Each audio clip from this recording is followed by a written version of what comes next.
दोस्तों एनसीईआरटी कक्षा 10वीं में आप सबका स्वागत है। तो आज प्रश्नावली 9.1 का प्रश्न संख्या 7वां सोल्व करने वाले हैं। तो चलो ये वीडियो हम शुरू करते हैं कि भूमि के एक बिंदु से एक 20 मीटर ऊंचे भवन के शिखर पर लगी एक संचार मीनार के तल और शिखर का उन्नयन कोण क्रमशः 45 और 60 डिग्री है। तो मीनार की ऊंचाई हमें ज्ञात करना है।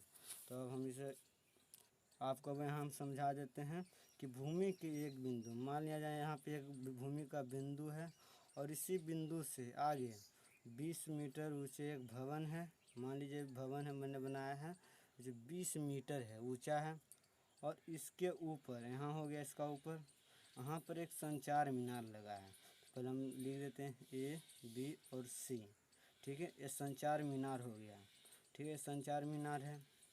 अब यहाँ से क्या कर रहा है, मीनार के पास मतलब मीनार के तल और शिखर का उन्नयन कोण, ये हो गया, इसका तल हो गया, जिसका उन्नयन कोण यहाँ से हो जाएगा, जो हो जाएगा 45 डिग्री है, ठीक है, 45 डिग्री। और इसका शिखर का उन्नयन कोण इसी बिंदु से, तो हम इसे मिला देते हैं यहाँ से यहाँ, इसकी हो जाता है पूरा 60 डिग्री। तो आपको हम बता देते हैं उन्नयन कोण और अवनमन कोण क्या होता है। तो उन्नयन कोण मतलब देख लीजिए एक यह बिंदु है, उन्नयन कोण हम इसी से बता देते हैं। अगर ये आप नीचे से ऊपर की ओर देखते हैं तो हो जाता है उन्नयन कोण, और ऊपर से की ओर नीचे की ओर देखते हैं तो हो जाता है अवनमन कोण।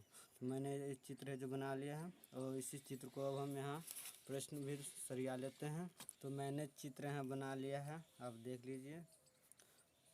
यहाँ BCA भवन है, इसका ऊपर एक मीनार लगा है जो प्रश्न बोल रहा था। तो इसके तल जो है वहाँ से 45 डिग्री बन रहा है, इसके शिखर का जो 60 डिग्री बन रहा है उन्नयन कोण, तो मैंने यहाँ पे बना दिया है। तो अब इसके बारे में कुछ लिखना तो पड़ता है, तो अब लिख देते हैं हल। माना कि ये भी मीनार है, ये भी मीनार की ऊंचाई है, ये भी मीनार की ऊंचाई है, ऊंचाई है, जो मतलब जो कि 20 मीटर ऊंचे भवन के शिखर पर लगी है, जो 20 मीटर ऊंचे भवन के शिखर पर लगी हुई है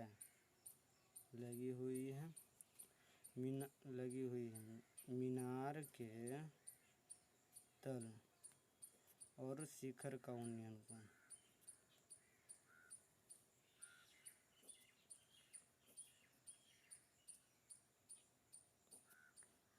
कोण, क्रमशः पहले हो गया 45 डिग्री और हो गया 60 डिग्री है। तब ले लेते हैं, बनाते हैं, तब ले लेते हैं पहले समकोण त्रिभुज BCD में, पहले छोटा वाला में लिया जाता है उसके बाद बड़े वाला में। तो BCD में अब यहाँ लिख देते हैं समकोण त्रिभुज BCD में। तो जानते हैं हो गया P और B और AH। तो P और V किस में आता है, तो दिखा देते हैं P और B किस में आता है। हाँ ध्यान दीजिएगा, P और B किस में आ रहा है, P और B tan थीटा में और कोट थीटा में BF। आप tan थीटा या कोट थीटा ले सकते हैं। तो अब यहाँ ले लेते हैं tan थीटा बराबर हो जाएगा P/B। तो tan थीटा की जगह हो जाएगा 45 डिग्री, पहले हम छोटे वाले त्रिभुज से लिए हैं, तो 45 डिग्री P बराबर BC/DC। तो tan 45 डिग्री का मान बता देते हैं। tan 45 का मान होता है 1 बराबर 20/DC। यहाँ सब तिरिये गुना कर देते हैं, हो जाएगा DC बराबर 20 मीटर। यहाँ से यहाँ तक की निकल गया DC 20 मीटर। अब बड़े वाला समकोण त्रिभुज में लेना है AED में, तो यहाँ लिख देते हैं समकोण त्रिभुज ACD में यहाँ लिख देते हैं। अब लेना वही tan थीटा बराबर टेन थीटा बराबर पी बटे बी, टेन थीटा बराबर पी बटे बी, पी हो जाएगा ए